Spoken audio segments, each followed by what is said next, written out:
everyone. Thank you for joining us. My name is Benjamin Kubian, and I am the moderator for this webinar. We have speakers Dallin Young, Miklos Campuzano, and Ben Goldman joining us as well. Miklos and Ben are both brokers who have served case studies that will be presented in this webinar. Dallin serves as the head of our lobbying efforts for Blue Water Government Affairs. He will be touching base about the regulations that are required, as well as some of the timelines that are needed when you are looking for an emerging market. So we're going to get this thing going. I hope everyone is having a great day thus far. This is going to be a very exciting webinar, and we hope everyone enjoys this. So moving forward, here is the agenda for today's webinar. We will have an introduction of the speakers. We will go into the problem. Once we have identified the problem, we will speak about the regional examples that we've seen, past and present, and possibly future. We'll then go into CREC's own technology, sourcing these entitled assets, and how we have built out our own procedures, as well as technology to streamline a lot of these problems and locate the best jurisdiction as well as the best property for these potential opportunities. And lastly, the conclusion to wrap things up. So first off, I'd like to introduce Ben Goldman. Ben is our regional director for Northern California. He's also the listing broker and has helped annex 50 to 100 acres within the city and county of Calusa, and has been a wonderful broker, to say the least, with everything, helping out the city as well, and getting the correct operators into what they're looking for. Miklos Campuzano. Miklos has served over 30 years overseas and has 20 years in China as well.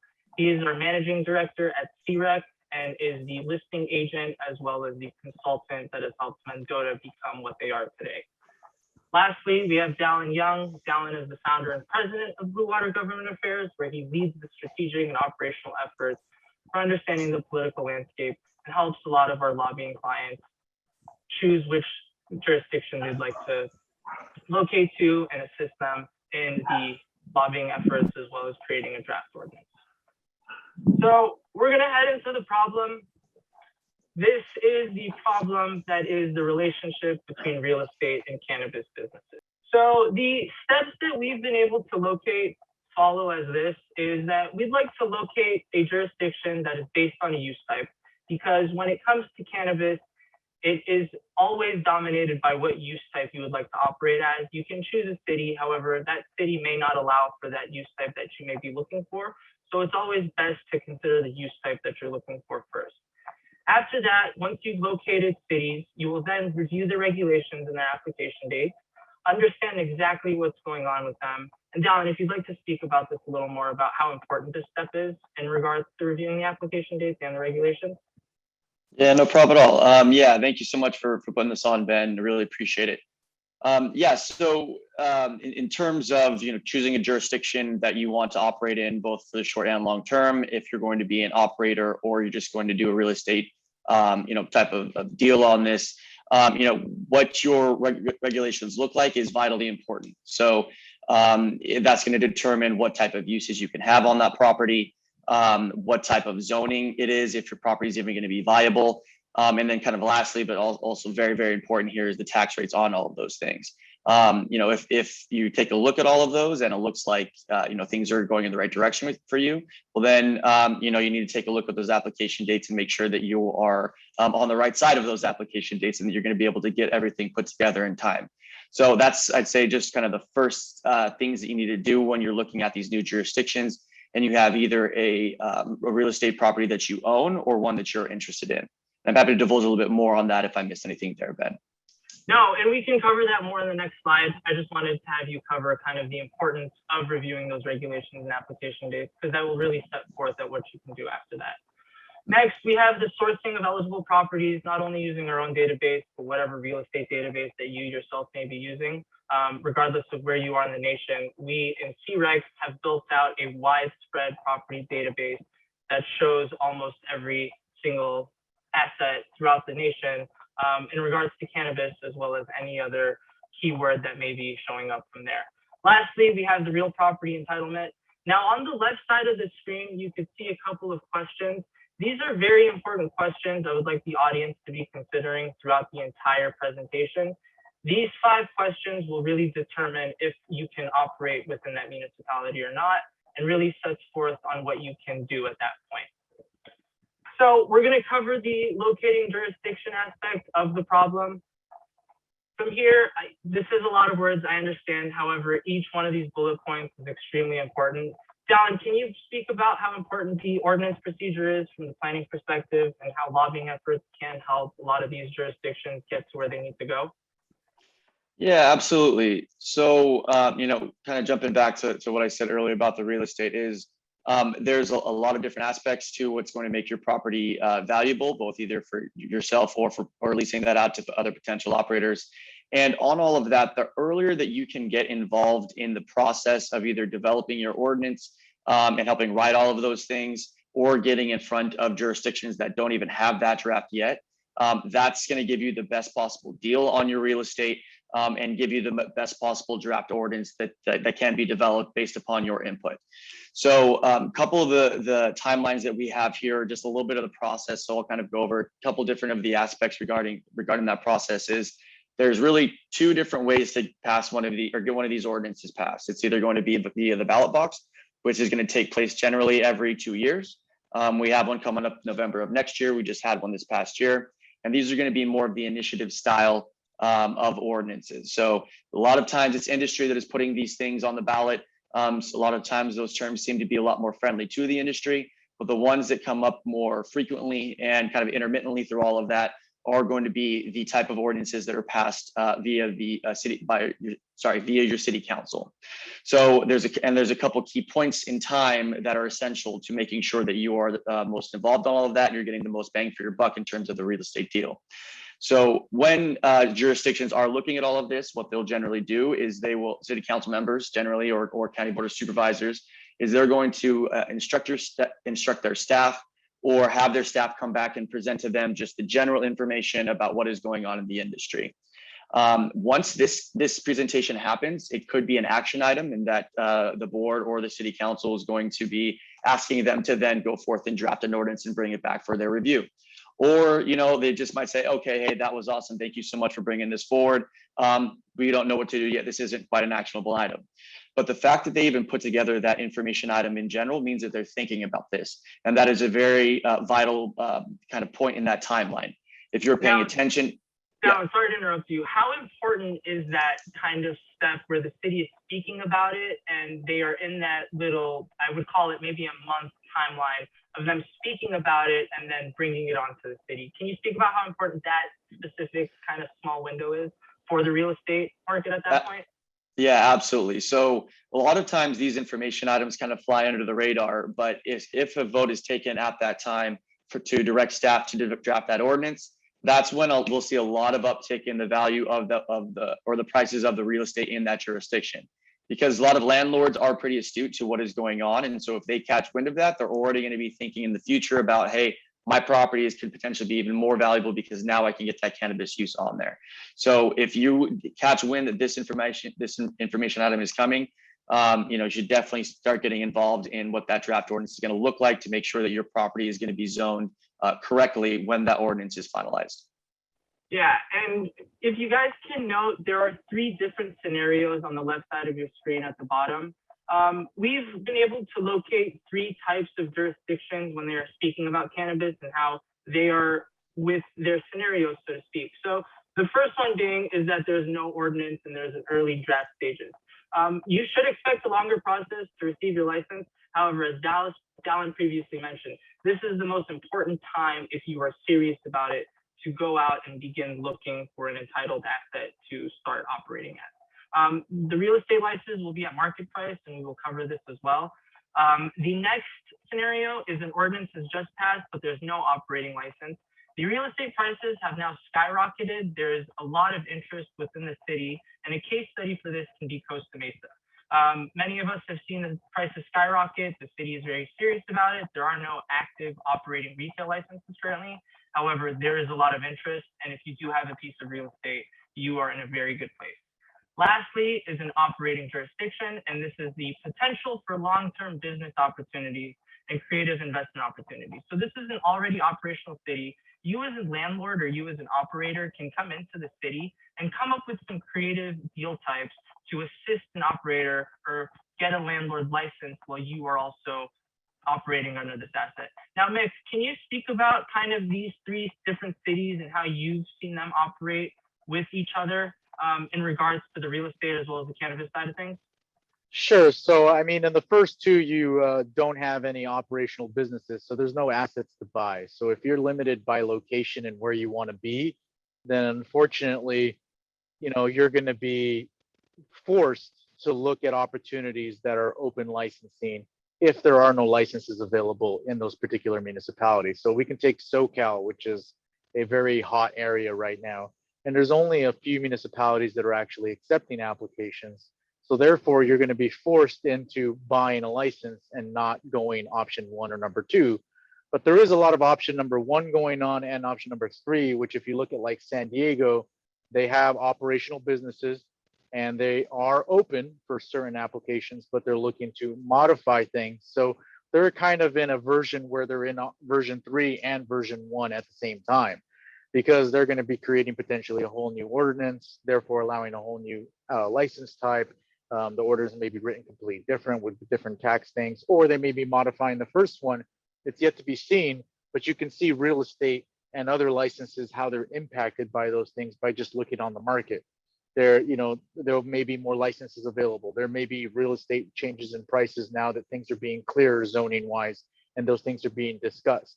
But if, just as we discussed earlier, if you have an opportunity to find something that's earlier, you're going to be able to save a large amount on your real estate holding costs and therefore have a better, let's just say, turnover when it comes to actually getting operational instead of waiting until everyone else is fighting over the same real estate. But every single region is different, and across the nation, it's also something that you just have to do.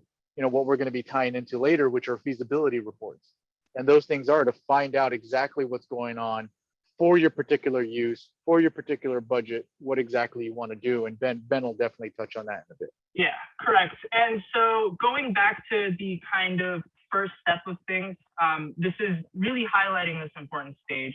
And so moving forward is the timeline. So most people would consider getting a license taking about 3 to 6 months. In any case, this is not the case. It usually does take around 8 to 16 months on average for an operator to receive a license from a newer city. And this is following the exact hierarchy from the planning process into the environmental study to the draft ordinance, following the draft ordinance as Dallin previously discussed. Now, to reiterate once again, Dallin, I know I would like you to highlight on how important this step really is, how important it is to get involved with the city, how important it is for you as a business owner or a real estate owner to get involved with the city that you're located in, to understand what the regulations are and whether it'll be to your benefit at that point. Yeah, so these items that you have here is kind of the definition of what what all of the different uses are going to be. What uses are they going to allow? That is very, very important. Some of the most valuable assets currently in the market are going to be retail, right? So you want to make sure that your jurisdiction is going to be allowing retail, or if you're looking for cultivation, manufacturing, any of that kind of stuff, that those uses are going to be included in those draft ordinances. The second part of it is going to be your zoning, which is arguably one of the most important parts for the real estate. Is you got to make sure that your property is even qualifying in the draft, and on that as well as different setbacks between the different sensitive uses. Most jurisdictions are going to want to go a little bit further away than what the state allows, which is 600 feet. A lot of them are going to start at like 900 feet, 1,000 feet from what we've seen. You want to make sure that they stick with the state standards of 600 feet, just to make sure that more properties are going to be allowed.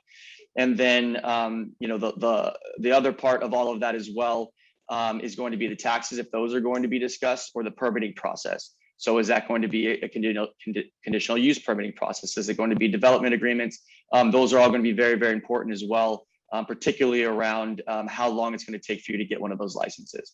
So, to kind of summarize all that up, the earlier that you can get involved in the process, either you or a representative of your organization, the better chance you have about making sure that your interests or your properties are going to be included in those draft ordinances. Yeah, and Miklos, with speaking in SoCal, with Corona and Costa Mesa, how quickly did you see the real estate prices shift upwards as soon as the draft ordinance was accepted and adopted? Well, there was about let's call it about a 12-month window where real estate was cheap because no one knew what it was going to look like. We had a very good picture. We do our predictive analysis on real estate, and we were discussing with potential landlords and properties for sale, going all the way back to late 2019, early 2020, so way before the ordinance actually kicked in. But the components is the second that the draft is now read in public, you're going to see an uptick in about a week to 2 weeks time, probably an increase of 10 to 15% instantly. And as you get closer to the close date, let's say, for example, application started on, I think it was, can't remember what date it was, but let's just say it's on the 1st of July. And, now we're in August and you've got 15 days before the application window comes in. Desperation kicks in and you'll start seeing people pay double rent. You'll start seeing people pay an extra 30, 45% on a building. Once that kicks in, finding a piece of real estate is going to be extremely difficult for applications. And at that point, I wouldn't even recommend it for people unless it pencils out on the business side. But if you're just going to lease the property or if it's a real estate investment, it's going to become increasingly hard to make that pan out. Yeah, and going into that with Long Beach, for example, Long Beach was one of the earliest cities to adopt an ordinance. And as you can see from this market analysis, we can see that in 2016, they did adopt an ordinance to legalize cannabis. And right from there, the market has shot up. There was a drop off in 2020, of course, due to COVID for the sale price. However, once again, it went right back up to its usual market price. For the rents, they also have been increasing regularly, yearly as well. And you could see that the catalyst for this was somewhat the legalization for commercial cannabis. So moving forward, the review of the regulations and the application dates. The regulations of the city are extremely important. Dallin, this is kind of a no-brainer here, but can you kind of speak on how important it is to review these regulations once again, review the application dates, understand exactly if everything is checked off in terms of the boxes that are needed to become an operator? Yeah, I mean, 100%. If you're not, going to be reading these regulations, there's probably going to be some things in there that are going to throw you off or that will inhibit your business plan. So, we discussed a lot of the different things in terms of the zoning and all that kind of stuff. If you have to read those regulations to know whether or not that you are able to apply and that your property is applicable. So before you do anything at all, read the ordinances, try to understand what's going on. If you're not able to fully understand what is there, definitely try to reach out to CREC or Blue Water Government Affairs here, and we can help you out with understanding all of those. So hey, you're not cheap plug there, sorry everybody. But these are things that we can all help you with, because if your property doesn't apply, well then you're gonna have to move on to a different jurisdiction. And can you speak about how you would understand if the city is really going to be supporting a cannabis ordinance? What kind of are the different tools that a city would be creating that would give operators or real estate investors the confidence that they'd want to understand that the city is fully backing up this business and will support it and will not just leave it to the side and let operators lose a bunch of money at that point?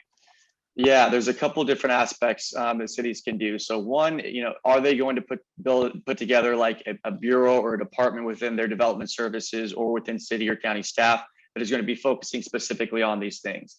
If that's the case, then it shows that they are really dedicated. They're providing resources to understand this industry, and they have staff that's going to be dedicated to giving them advice and policy advice moving on. So that is huge. It's also, and another way to do it is watch, the city council meetings where they approved all of these things. If the whole thing was just, hey, we're doing this because our hands are tied and we have to, and there's some hesitancy moving into it, they might not want to deal with it. They might just kind of move forward with their eyes closed and hope everything works out. So both of those things are going to be key indicators about how they're willing to work with the industry moving forward and how much they care to make sure that it's going to be successful or not. Yeah. And so once we've reviewed the applications and once we've realized that the city does work for what we're looking for as an operator, as an investor, the next step at this point is to source the properties. So this takes place with a brokerage. You can reach out to your own local broker. Shameless plug once again, you can reach out to us as well. However, at this stage, once we've identified the jurisdiction, once we have identified the proper zonings as well as the setbacks, this is where a broker comes in, starts looking for the sourcing of properties. And from our end, we've actually been able to streamline this process within a matter of 5 to 10 minutes. Myself as project manager, I work with several buyers as well looking for entitled opportunities. So when they come in and they ask, hey, what's the best place to open up X business? You can't answer that. You would need to understand, number one, where they are located, what their operational funds are, as well as the most importantly, do they have the patience to get these things through? Some people only have 3 to 6 months. Other people have 6 to 8 months. Dependent on what your timeline is, you will be more successful regarding that jurisdiction at that point. And so speaking on the pricing and what does it cost, we've begun to realize that the entitlement side of things is really important, and understanding how the sale of the asset is important as well. So going back to the scenarios in the opening slide where we were speaking on the 3 different types of cities, there is really 2 types of cities. It is the legal market as well as the upcoming market. And you can see on the right hand of your screen what the key differences are between those 2 types of markets. On the legal market, you will have more savvy landlords understanding the regulations, but you'll also have more opportunities to expand with already operating businesses. On the upcoming market side, the market values will be somewhat competitive, and you will be able to get in the city rather early if you are going through the proper steps. However, there'll be less opportunities for businesses because in many cases, landlords are still very much against cannabis businesses, and most of America still does not understand the regulations as well as what it really is in terms of a business side of things. So, Nicholas, would you kind of like to speak about how Corona is passing an ordinance as well as San Jose reopening their applications, kind of how that mirror image looks between the 2 markets and how operators who would want to go into those upcoming markets, what differences they can kind of see between those 2? Sure. So, I mean, Corona unfortunately did limit the type of use type. So, I mean, if you were a cultivator, there was no reason even looking at Corona. That's probably the first thing we need to point out. The second component was that there was a limitation of licenses in Corona, but there were retail available. And as we all know right now, Long Beach is not taking those applications. They are taking applications for other uses. There are a lot of people that are still in the pipeline finishing up licenses in Long Beach. If it were me, I think the stark difference is Corona's a new city. We don't know how long applications are actually going to take. So it is one of those where, you know, we touched on earlier that the process may be longer than you think type of situations. Whereas in Long Beach, we have a good understanding of what it takes to get a license there. It can take, depending on the use, between 8 to 18 months to push a license through the city of Long Beach. They've known to be, you know, difficult to work with, especially on getting fire sign-offs. We're seeing 1D1 rooms in cultivation facilities.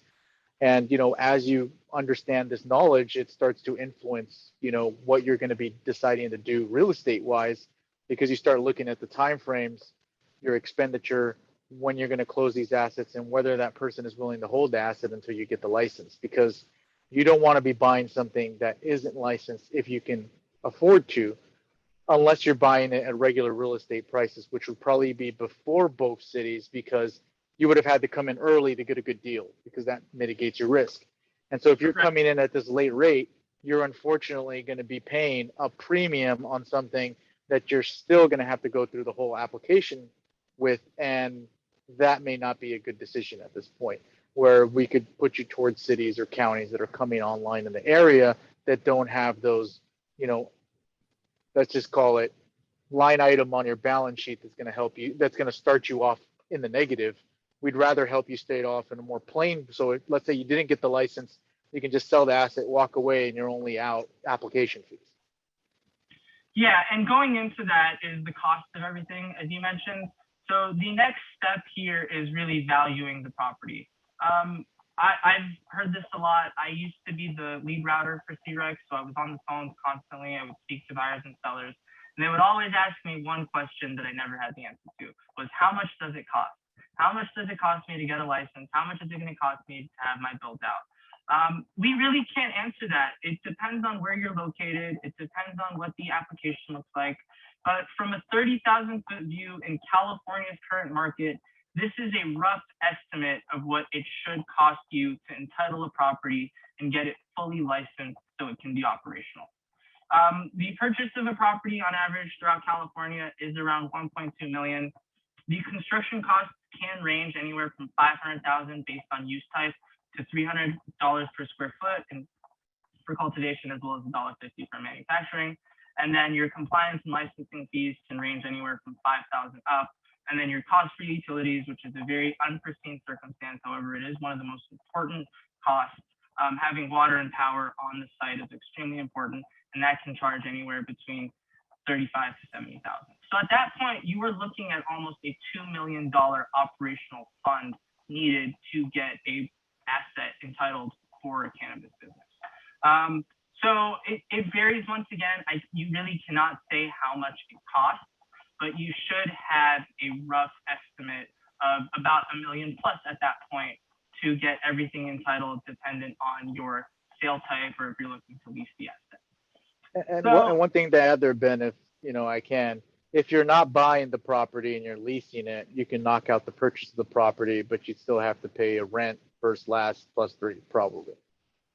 Correct. And in most cases, what I've also seen is that leasing a property is substantially better in the long run when you are operating this business, because number one, you're not $2 million in the hole by year zero. You are making $2 million by year one with a lease at that point. So dependent on how you operate as a real estate investor or an operator, there are pros and cons to each side of buying or leasing in real estate. So moving on, the first regional example that we have is Ben Goldman. Ben is the listing agent and works closely with the city of Colusa, and I will have him introduce who Colusa Industrial Park is, what they've done, and how they have properly entitled several acres of land and how it's become a long-term investment for several operators. So Ben. Yeah, thanks. No problem. Thank you.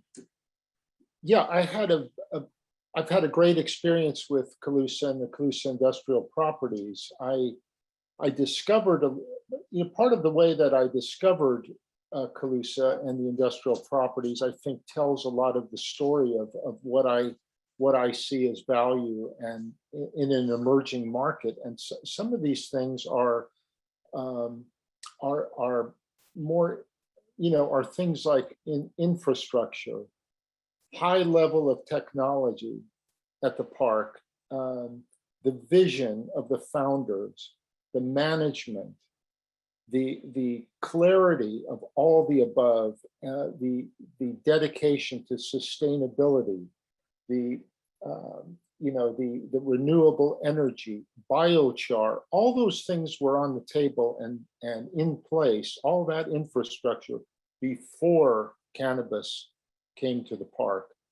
The park's been there 65 years and was founded by a Bay Area, a San Francisco Bay Area visionary, and that the Otterson family is now 3 generations has run that property, managed by Ed Holbert. I was very impressed as in the infrastructure of that park and how closely they work with the city of Colusa. In fact, having their own wastewater system, their own aquifers, their own water system, a city within a city, if you will.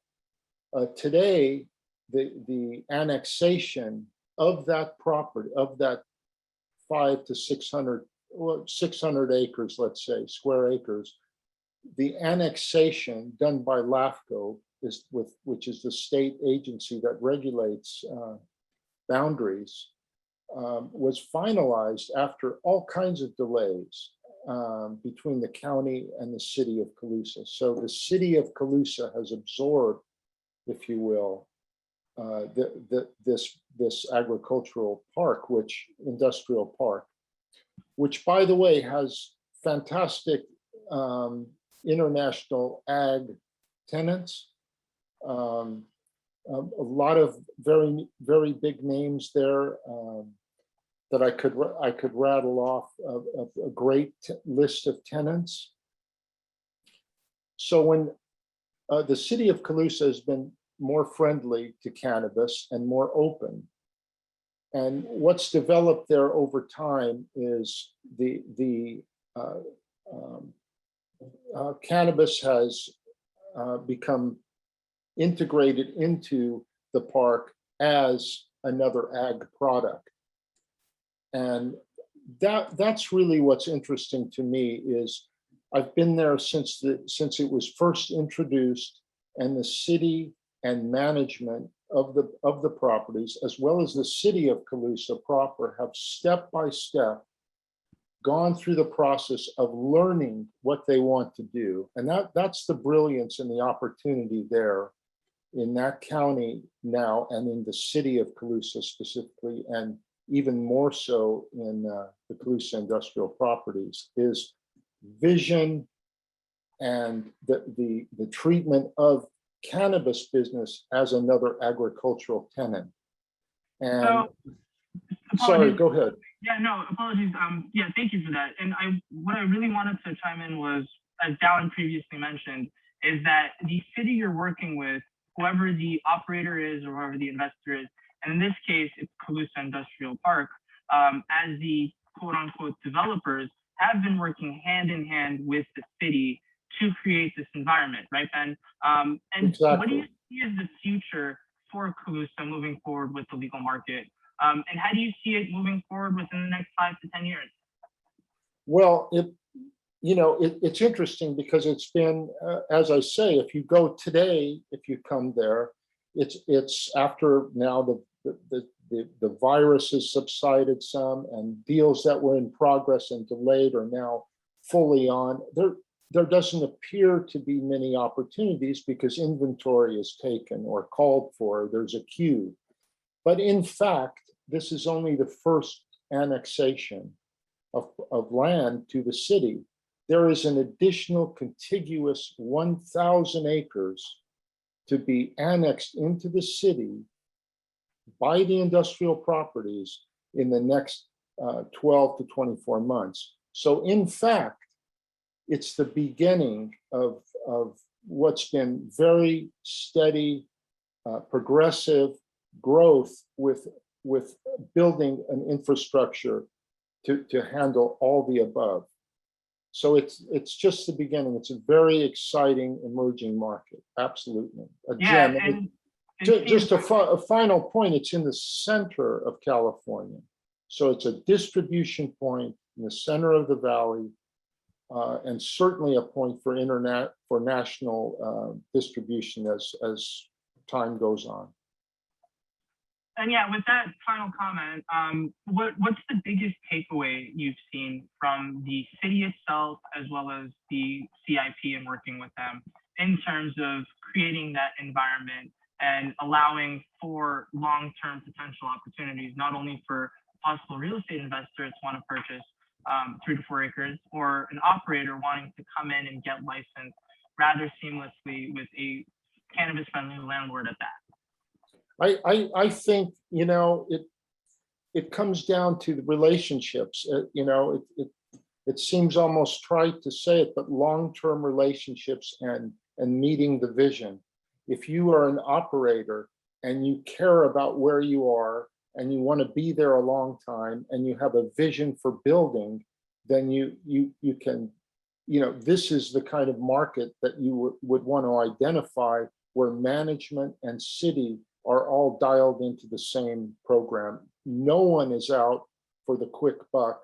Everyone wants to make some money, but it's far beyond that. Are you going to be a good tenant? Are you going to be another top level, top shelf ag tenant in that community? Great, thank you. Moving forward to the next regional example, Miklos. So Miklos, thank you as well for taking time. Once again, Miklos is the agent who has assisted Mendota in annexing and creating a stable environment as well. So Miklos, can you speak about what Mendota is, where it's located, as well as what it's turned into and how the real estate side of things has greatly assisted the cannabis side of things and vice versa? Sure. So it's a city with two that's gone through the second phase, much like Calusa's working on its second phase right now, or finishing up its first phase and then working on its second annexation. Mendota's was one of the first cities to listen to us about doing a non-gross receipt tax and a per square foot tax type of situation. And the original developer in that property was entitling a 112,000 square foot building, locked down an $8 per square foot, and this is back in 2017. So this is way before any other city was doing anything or county was doing anything of the like. All uses except retail were allowed on the property, and licensing and entitlement took weeks, less than a month to get done. And as we've moved on to phase two, which is we've been getting other parcels licensed there, working with the city, looking at their financial responsibilities, during COVID, post-COVID, their growth for the future, we were able to come up with deals that were specifically aimed at providing funds for the city so they could grow. And that's really how the ordinances and development agreements were being built. They were also one of the first to benefit from us providing data on competitive cities, what operators are bringing in, and a lot of the data that CREC has collected. And I work closely with the developers there to provide that data to the city so that they could make the right decision, and then we could come up with a plan to license hundreds of acres, in phase, let's call it phase two, and phase three is down the corner right now. But our goal was to make it quick, simple, painless for operators.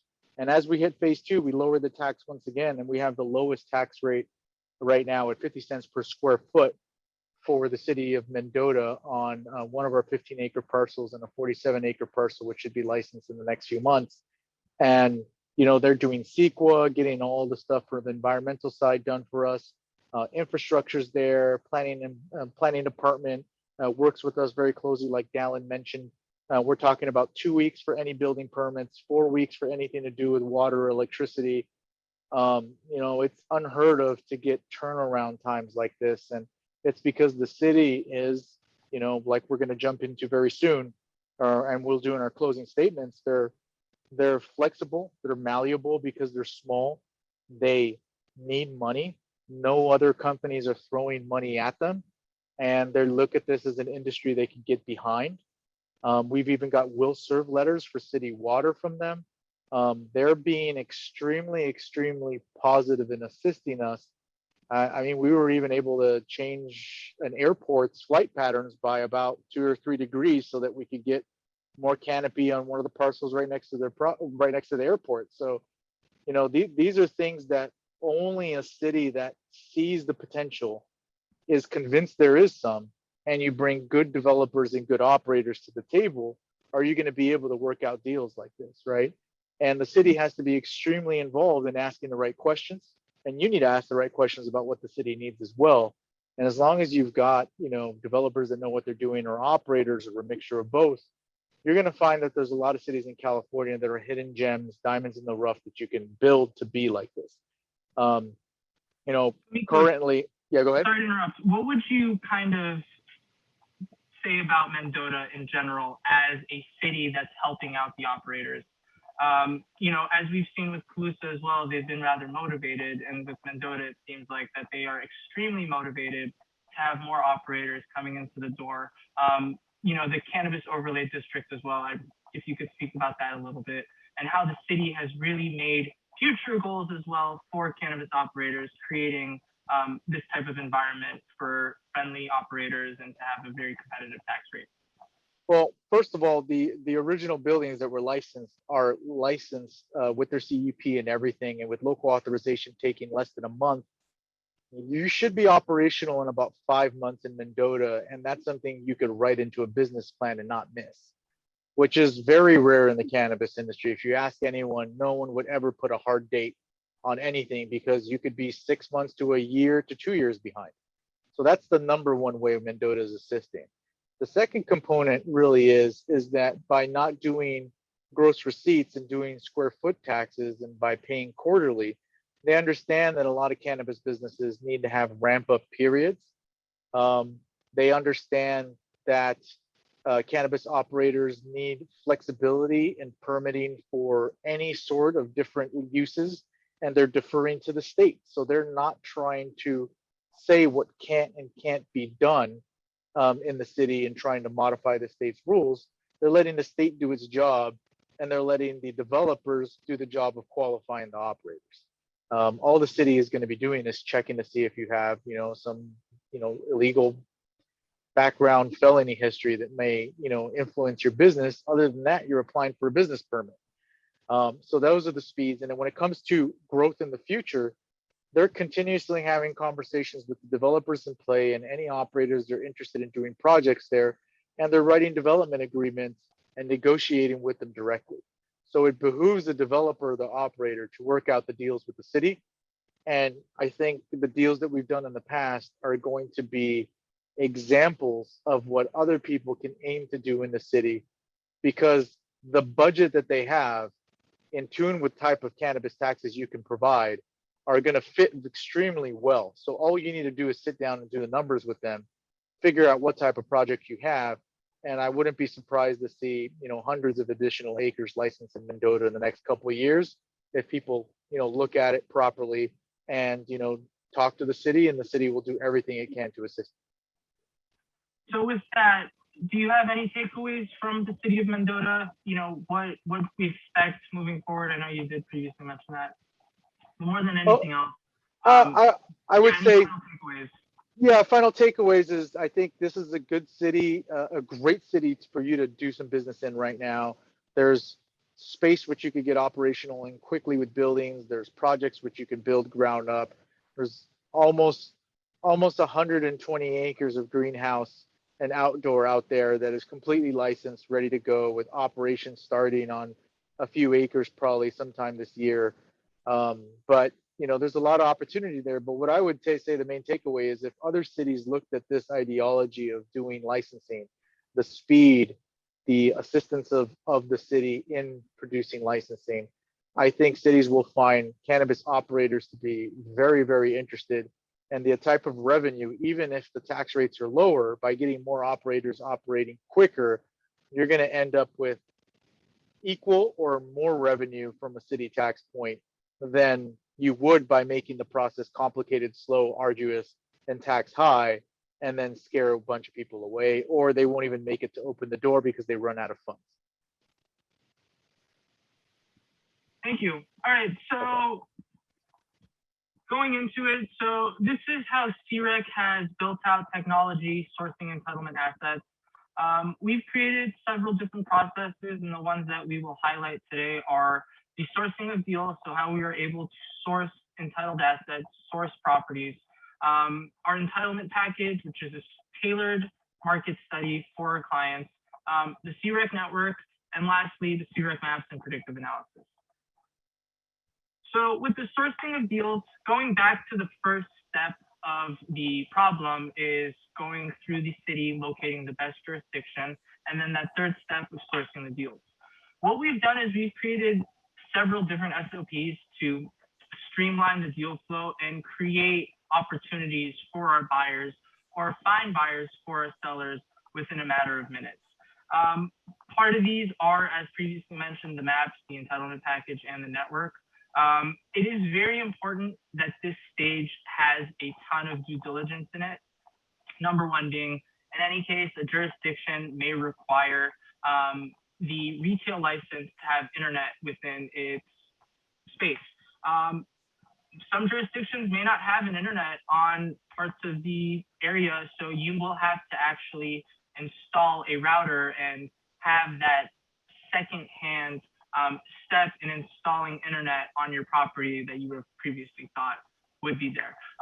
So small steps like that are important with the previous steps mentioned, and I will further go into some of these services and how we've properly tailored a lot of our client parameters to assist them in streamlining these deals.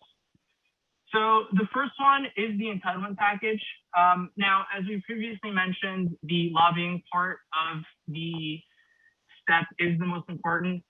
So Dylan, once we've located a jurisdiction, how important is it once again as an operator or an investor to work with that jurisdiction in making sure that this is going to be the best possible opportunity for that operator, for that investor at that time?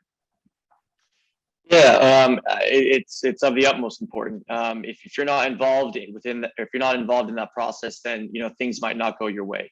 I'd say that in a lot of these jurisdictions, things don't always go your way, but by making sure that you are involved in the process, that you're meeting with council members, you're meeting with city or county staff, you will at least be able to get most of what you're looking for. And the earlier that you do that, the more more likely that is going to be.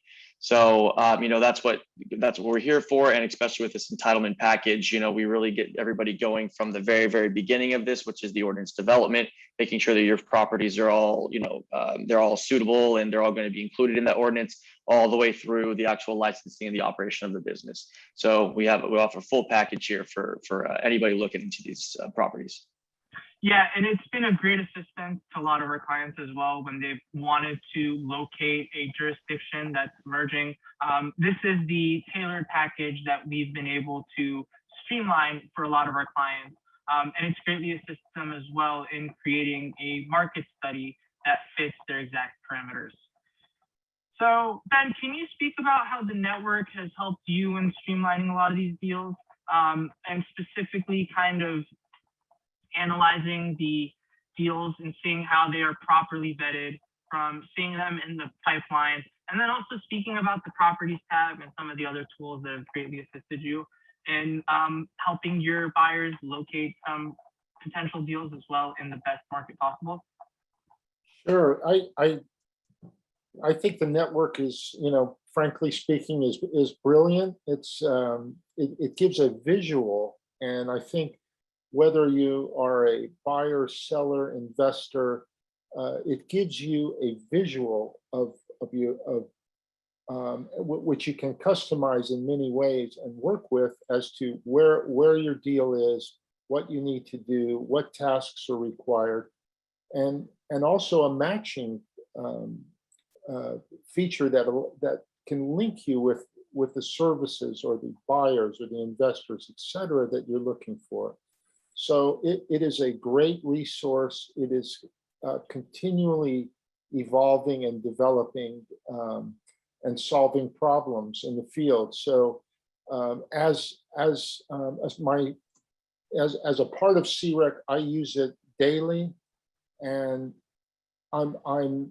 it's a continuous learning process. Not that it's so difficult. It's very intuitive, but it's so robust and there are so many features. So it's great, and I love it as a tool for myself and the team, and would encourage anyone who has any interest in getting their head around the marketplace to learn about it further. Thank you, Ben. Miklos, can you speak about the maps and the predictive analysis and how it's helped a lot of our clients, not only clients, but cities kind of understand that where they may have gone wrong with creating some of these ordinances, especially with inventory or setbacks or whatever the case may be? And I have a smile on my face because we've seen this so many times. Well, the city going wrong is what made me smile, because that sounds like every city that's ever done this at some point. I would say that, first of all, these maps are built into the network so that everyone knows when you join the network, it is a tool within the portal. The network is a component of the portal. So they're all intertwined. And the reason being is, we want to have everyone have one place to do all of their work and have access to the data that they want, personalized to what they want, right? As to the maps, it's essential to understand what the city looks like, right? So everyone's seen a green zone overlay. Everyone's seen, for example, some GIS work on identifying a viable property, but very few people actually build out the whole city, right? So this is something we've been doing for years. But in addition to that, we've taken it and linked it to additional data sets and created our own data sets which don't exist, right? So for example, when you have these viable parcels, which is what's being shown there, the orange are retail properties, The purple are micro businesses or perhaps manufacturing or distribution. They're color coded differently depending on how many things we have. Those are actually what we would call the money properties, right? The viable properties. Those are the parcels that are compliant, whether it's on market or off market, they're all viable. So we don't have to worry about that interpretation anymore. And if you like, this is what I do with clients very often, is I turn off the sensitive uses. I don't need them anymore. They're irrelevant to the conversation we're having. Then what we do is there's an additional layer there, which may show the properties, which are on market for sale for lease. And then you're going to be able to see all the off market properties and basically have access to all of that data. So, I mean, if you were to make a comparison is for taking a traditional MLS or listing service or commercial listing service, and we're transplanting that data, but focusing on the cannabis elements of that data, like power, ceiling heights, contact information for the owner, the broker, et cetera, et cetera. And so these maps are extremely important. And where the predictive analysis comes in is we can do it before the city writes their draft. We can do it before, even when you're having conversations with the city during the lobbying phase. You could have it as a predictive analysis even when the draft is passed and you're presenting to the city that there are issues, just like we discussed problems with their zoning and sensitive uses. I know Dallin recently with National City, you did a drive-through with our application on his phone with the planning department in his car, driving through and showing how it wasn't going to work. And I think that those components are extremely important because what you want to do as an operator, developer, professional in the space is make sure that you're going to have some choice. Because if there's only 2 or 3 properties that are viable, maybe like Encinitas, which everyone knew didn't have many opportunities, what you're going to end up happening is 20, 30 people fighting over one property, and now it's selling for $2,000 a square foot. So if you want to end up, landlord, you would say that's the best way to find an emerging market is be a landlord. And so no, I'm joking at that point. well, you could, yeah, and you could go the other way if you wanted. I mean, like, to each their own, right? But if you're looking to get a deal and you're not, let's just say, on average, you're not going to own a piece of real estate in this market already. You're probably looking to buy, invest, acquire, et cetera. Most of the time, you're going to want to lobby to the other effect, which is lowering the prices. But if you were a landlord, you may want to argue to the effect that only your properties should be viable, and it goes both ways. But understanding what it looks like, doing your predictive analysis, and having a finalized map. And we go through iterations of the map, right? Because you're going to get your predictive, then you're going to get your draft, your final draft. And then as you have discussions with the city, you may even have a final draft. One example of that was we did the city of Corona, and in their ordinance, they didn't define how a straight line works, right? What is a 600-foot? How does it fly? Is it, does it go past barriers or highways barriers or walls barriers? And what we found is there was whole swaths of the city that were compliant, but the way that they said it in their meetings, it wouldn't have been compliant. And we had to show them in a visualization, an interactive visualization, and show them screenshots and run them through it so that they can interpret their own ordinance better. Because otherwise there would have been properties that didn't work.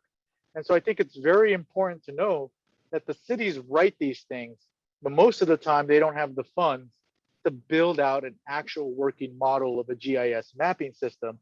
And even then they could be wrong on what that looks like. And that's, I think, what CREG does better than everyone else is we fix all those issues.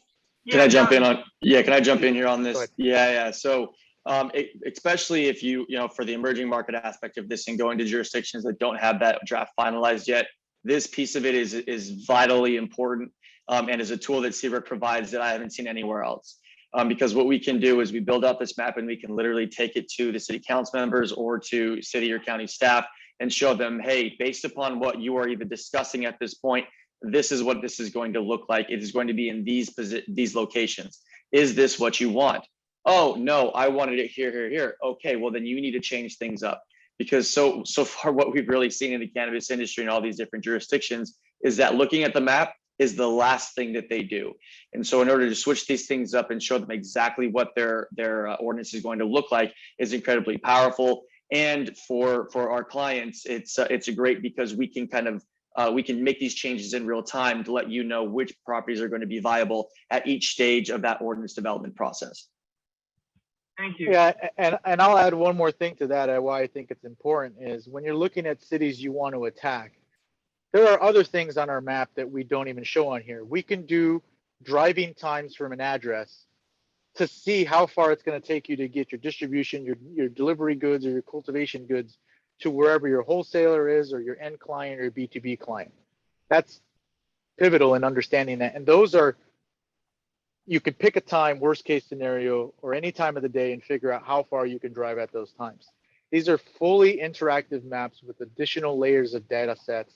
For example, you can have median incomes, you can have temperatures, right? If you're an outdoor mixed light cultivator, you can have humidity points, you can pick the hottest day of the year.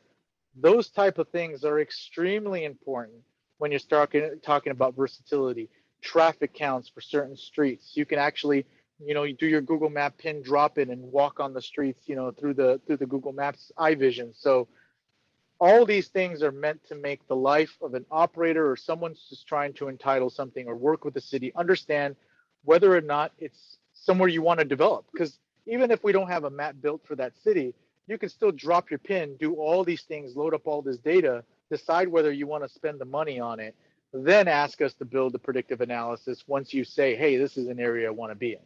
So you can look at this even as a pre-feasibility for the people that have access to the network. And that's something I do with clients every day, is walk them through, new municipalities that we may be working on in the future to create another Mendota or create a place where, maybe it's good for retail or great for delivery, or they have greenhouses there already. Maybe they identified the perfect piece of real estate, but there's no ordinance left. You have to look at it from a pre-qualifying all the way through predictive analysis, all the way to the final, acquisition of your real estate and development. Yeah, and so with that being said, I would like to ask the three of you, in essence, what's kind of the biggest key that you may have for locating an emerging market? And Ben, I'll start with you in terms of what's the biggest key that you've been able to locate with locating an emerging market and having your clients go to the best possible market for long-term opportunity?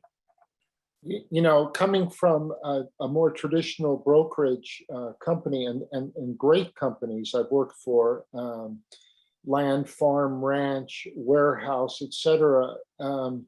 I could not get cannabis operators to the finish line because I had to hand them off always at a certain point where my knowledge cut off. CREC brings to the table the resources which have been presented today that are so diverse and so rich and so big that it's just beyond what a traditional brokerage can do, frankly. We're not competing with every broker out there, but every broker out there has limits where CREC has literally a limitless vision of what can be done, and the technology and personnel that is continually expanding and on a national level. So that's my takeaway. That's my personal takeaway. And Ben, yeah. I think that you nailed it on the head right there with emerging markets, because we can't be everywhere. There are professional brokers that have a lot of access to real estate in cities that aren't online that should be using our technologies and creating an emerging market. That's exactly the goal of our technology, is to be used by others. It's not just us. Absolutely. And so for me, I can say, and it might sound funny, but I didn't chase the cannabis business, but I found it there and a great opportunity for me. And that is exactly what I think entrepreneurs out there are looking for in emerging markets. Where is it happening and where do I fit in and who are my partners? And that's where CREC fits that profile. Nicholas, what about you? Well, I would say the first decision before attacking an emerging market really is, depending where your company is, right? If you're looking for expansion, then emerging markets are a smart play to do it. If you're looking at cutting your costs, COGS, if you're looking at getting additional retailers, you don't have an option at that point, right? If you're looking to do retail and expand your retail options is you only have two options right now: to buy one or to entitle cities and make sure that they add more retail opportunities and you find markets that you're interested in, which requires a lot of due diligence. And I think the fault that you have with most retail companies that I see right now is they don't take the first step. They let a city bring them onto the first step, and then they start, taking it through the motions. And it's probably better for them to take that one additional step earlier on, so they can identify a pocket which serves a market they're interested in, so that they're investing their money and making an ordinance that's going to make sense. Because this whole waiting 2 years, 3 years, 4 years for licenses at some point, especially at the beginning of the cannabis industry, it's not business friendly.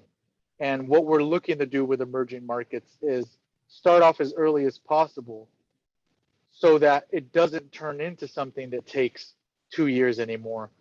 My preference is, if you talk to cities and organize this properly, you should be able to get local applications in and completed with building planning department all done. I mean, you should have all that hand in less than 6 months. And there's no city that should have an excuse not to do so, because no other business is going to be waiting 6 to 8 months for any sort of permitting or planning whatsoever. So my conclusion really there is, get in early, create opportunities. If you got to be operational in 3 months, this is not the route for you. But if you're willing to put 6 months into lobbying and getting things done, 6 to 8 months to get good taxes and get good building permits and get the right real estate in the right area, all in the right zoning. If you want to do that, then this is a very good way to create a sustainable business, which is going to sell for a lot more money 10 to 20 years from now, or 5, depending on when your exit strategy is. Because if you're selling something with high taxes, bad infrastructure, high COGS, high rent rate, that's not going to help you in the future. So that's my conclusion. And John, I saw you have a quick smirk there in regards to the city timelines and everything. So in terms of your kind of takeaway with things, and I'll move on to that last slide on showing, how important it is to kind of get involved with these cities and what the important step is at the end of the day with locating that emerging market. Yeah, absolutely. So I just want to kind of piggyback and just describe the smirk there. I mean, if you're in the cannabis industry and you expect these things to happen in like 6 months to a year, kind of in the wrong business. This is still an emerging industry. So, we need to be looking, 5-10 years down the line for all these different things. And especially when you're looking at licensing, it does take a long time. And we're looking at emerging markets specifically. It does take quite a while to get these things up, to get the ordinances drafted, go through the application process, and get your facility up and operational. So it's not for the faint of heart. You got to be in this for the long run. And so again, kind of transitioning to this last slide here, there still are a lot of emerging markets out there. I'd say that at this point, there's still 60% of jurisdictions in the state that don't have regulations. So there's going to be emerging markets for a long, long time. And so, today we're here just kind of summarizing how to pick those ones and what you can do to make sure that you're on the right side of those things when they do kind of come online. So right here, we do have some of the main things to highlight that are helpful to identify these emerging markets. But I'd say the main thing that you can do to help move things forward in these jurisdictions is either you or a representative from your organization is be persistent and don't give up, because one communication with the council member or city or county staff or the mayor or something like that isn't going to do it.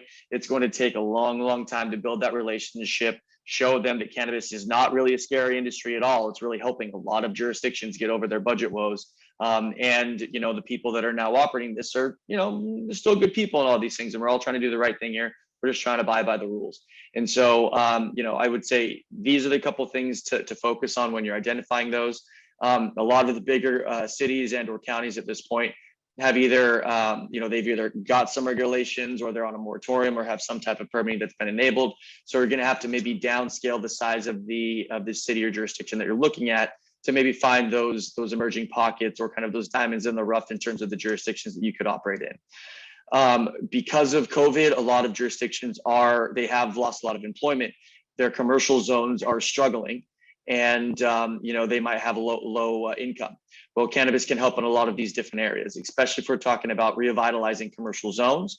Some of the biggest issues, specifically around retail, is the amount of traffic that they bring in. So if you want to get some of your other retail uses back in, or back in action, start generating consumerism again, cannabis, putting your retail area, retail facility in the midst of all of that is a great way to pick up the revenues and economic developments in your city. Motivated city council, it's still risque, if you will. We think we are getting over those stereotypes and everything in the cannabis industry, but we have a lot of proven data points, a lot of proven success all throughout the state. And so it's not nearly as scary as it was a few years ago for a lot of these different city council members or jurisdictions.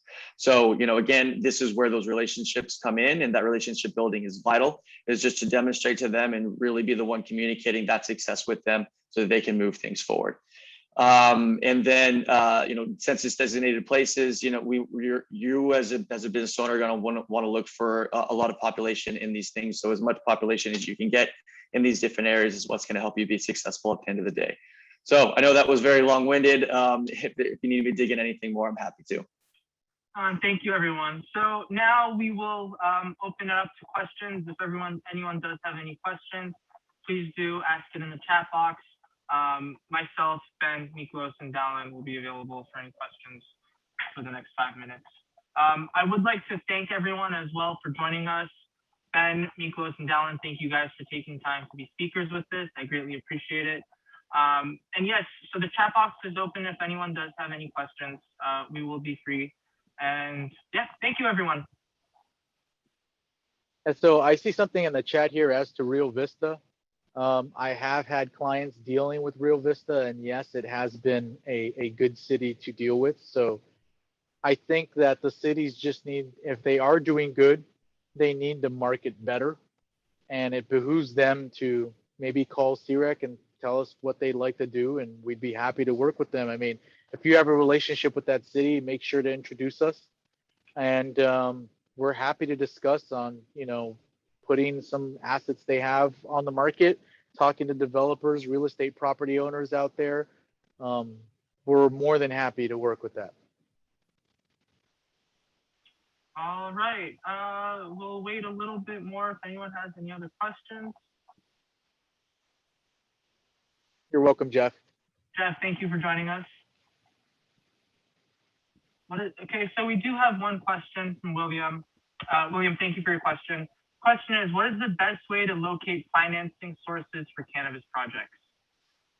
I can touch on that if you like. So joining the network would probably be your best way. The second best way would be to spend 5 years calling financiers and finding the ones that are interested in doing it, because that's how long it took me to build my my Rolodex for financing. Now I've got about 25 brokers or direct lenders that will hear any cannabis deal I've got, whether it's a business, equipment, on a lease, on real estate, with the real estate.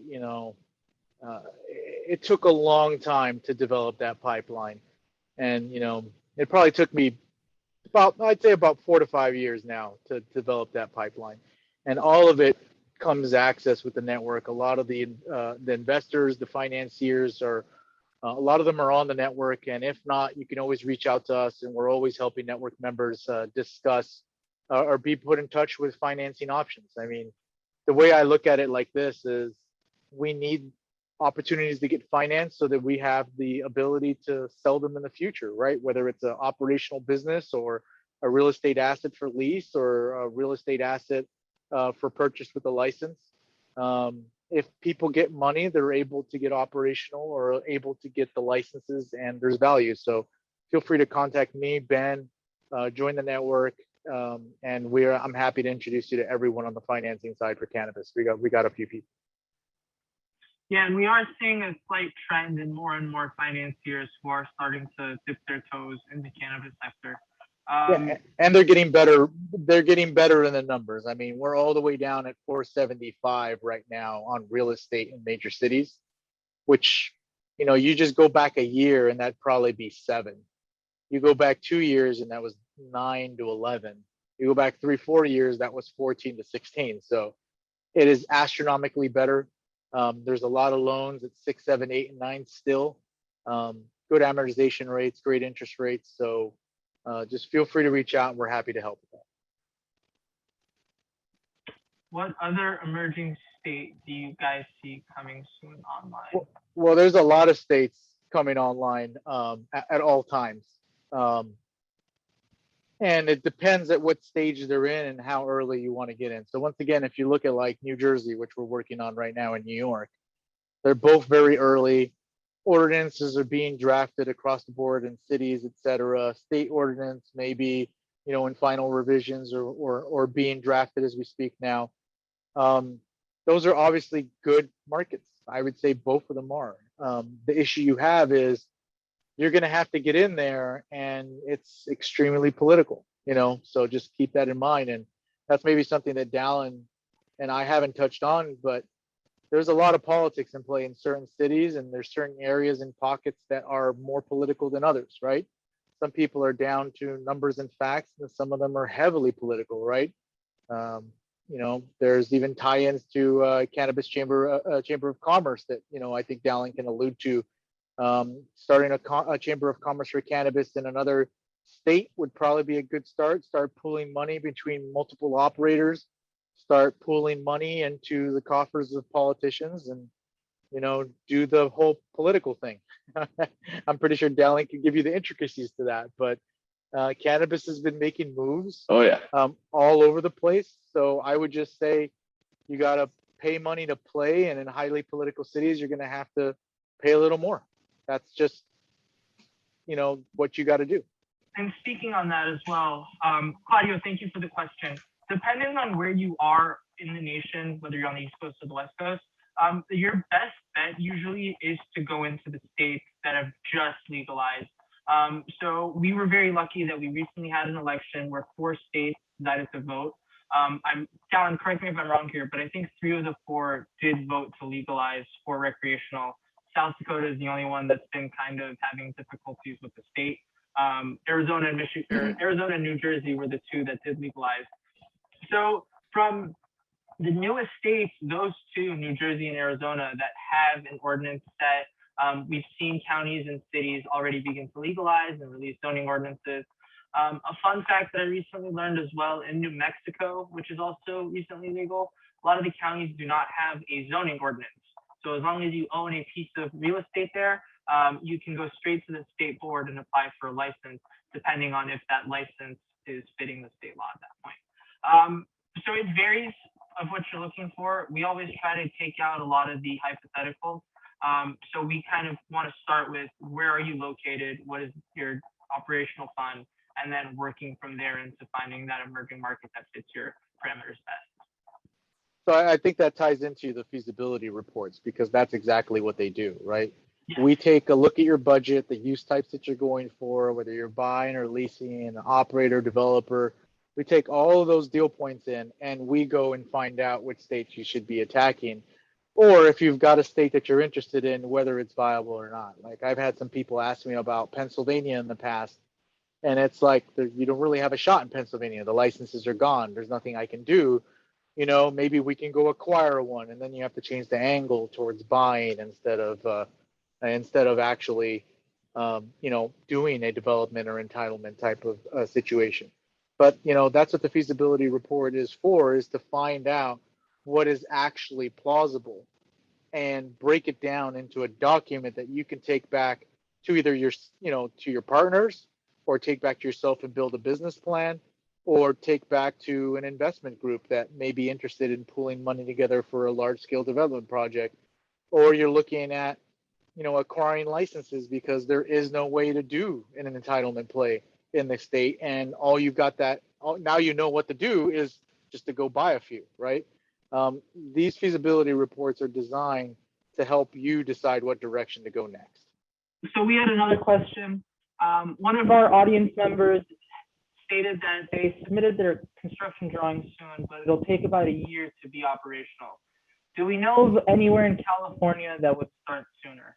So is this my question back to Nathan here would be, and you can ask another question to answer this or type in the chat group. But what I want to know is this a temporary situation, or is it somewhere where you would just like, I don't want to wait a year, I want to be operational in 5-6 months instead of a year? If the latter is the case, then yes, there are. The City of Mendota, Desert Hot Springs, Adelanto, any of the extremely cannabis friendly cities, if you've got real estate there, you can be operational in about 6-7 months max, 5 to 7 months, depending on which one you go to. It won't be a year. And that's from start to finish. That's construction, building plans, everything. So, Naftali, I hope that answered your question that you had. It is usually best to go into the more cannabis-friendly cities that have usually rolling applications as well, right, Miklos? So these cities that always have extended applications. And there's actually another option as well. You could go to Sacramento and work with someone with a core program license, because that would speed you up too. And there's actually, we just got a listing for 25 licenses in Sacramento with the core program, and they get expedited local and state licensing, building permits, etc. But you're going to have a partner. So that's the only negative of the core program, but that would be the other option if you want to be in a major city.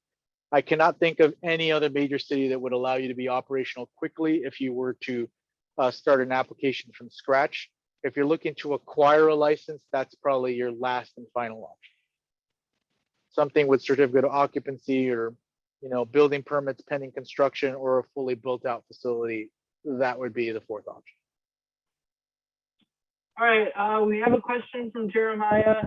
Jeremiah, yes, we are working with clients as well as agents in Michigan. We are currently working with an agent who is working with a lot of our buyers out there as well. So if you're interested and you'd like to learn about some of the opportunities that they may have, please do reach out to us via email or phone. And I can put our office number in the chat for everyone. So just so everyone knows, we regionalize, even California is cut into regions for agents and affiliates and stuff like that. Unfortunately, one person can't be in 30 places at the same time. The cannabis industry is extremely busy, but we try to find people that are interested or already involved in the industry, and then we either, bring them under the fold of CREC or affiliate with them, do a partnership, etc., so that we have a professional with boots on the ground, and then they'll be able to better explain what's going on intricacy-wise in each market. What I would still suggest with Corbin, and he'll probably suggest the same thing, is to not only look at what he knows, but maybe do a feasibility report, because things can slip through the cracks. Like here at CREC, every week we have a brokers meeting, and we have we got a employee of ours whose only job during the day, or not only job, but his main job, is to read every ordinance, be in every meeting, read every news article, every draft, every glimpse of hope towards cannabis. And the reason being is it's so much information that you have to always be attentive to it, and it's a full-time job. And so even if you are the professional in that space, like me, myself, I may not know that the city of, Yolanda in the middle of nowhere here in California has had a meeting talking about cannabis. Like there's no way I would have known that. And so it's very important that feasibility report's job is to go find those missing pieces, just in case there's something that the professional missed. So always keep in mind that that's something I highly recommend to pretty much all my clients, even if they think they know what they're doing. Great. There's no other questions from there. We greatly appreciate it. Thank you everyone so much for your time. And yeah, we will see you guys next time. Have a good one. All right, guys. Pleasure. Thank you. Thank you, everyone. Have a good day, everyone.